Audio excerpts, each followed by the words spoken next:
काल ऑफिसवरून निघाल्यानंतर म्हटलं जाऊया ग्लोबल कोकणला, म्हणून ट्रेन पकडली. डहाणू तुडुंब गर्दी होती.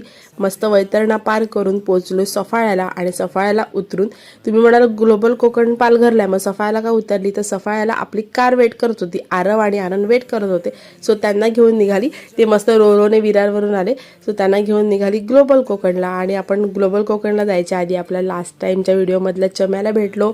हा चम्या म्हणजे माझ्या नणंदेचा छान असा भोका आहे. सो त्याला आपण भेटलो. त्यानंतर त्यांच्याकडे छान असा रिओ सुद्धा आहे.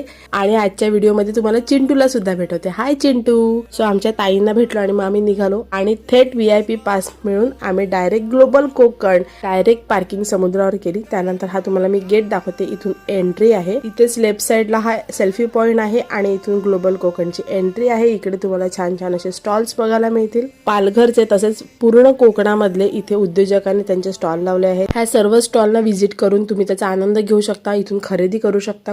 तसेच मी मोठा व्हिडिओ सुद्धा बनवला आहे. तो चॅनलवरती अपलोड करेल. त्यानंतर तुम्ही तिथून बघू शकता. त्याच्यामध्ये प्रत्येक स्टॉलचे मी कॉन्टॅक्ट डिटेल्स सुद्धा दिले. तसेच स्वराज्य दौलत संग्रहालय ह्यांचे इथे ऐतिहासिक नाणी आणि वस्तूंचे छान असे एक्झिबिशन सुद्धा आहे. कोकणी मंडळी आपल्याला इथे छान कोकणी कला सादर करताना दिसतात. त्याचप्रमाणे वेगवेगळे स्टॉल आहेत. तुम्ही इथून छान अशी खरेदी करू शकता. आणि खाद्यप्रेमींची तर मज्जाच मजा. खूप सारे वेगवेगळे टेस्टी इथे व्हेज नॉनव्हेज फूड तुम्हाला टेस्ट करता येणार आहे. सी फूड आहेत खूप सुंदर असे.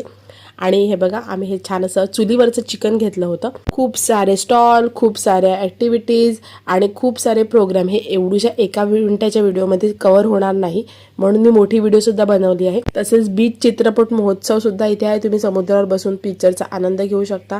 त्यानंतर इथे ही छान अशी कोकणी कला सादर होत आहे. छान तळलेली अशी सुरमई सुद्धा घेतली होती. आणि तुम्हाला जर खायचं असेल तर ह्या ज्या ताईंचा जो मी स्टॉल दाखवते त्या गरम गरम बनवून पटापट देत होत्या. सो तिकडे तुम्ही व्हिजिट करू शकता. हे बघा हा स्टॉलचा इथे डिटेल्ससुद्धा दिली आहे. तर ह्याप्रमाणे आम्ही ग्लोबल कोकण महोत्सव सेलिब्रेट केला. आम्ही रात्री 11:30 वाजता निघालो आणि 12-12:30ला घरी पोचलो वसईला. सो तुम्ही सुद्धा जाऊन एन्जॉय करू शकता. आज शेवटचा दिवस आहे. Bye bye.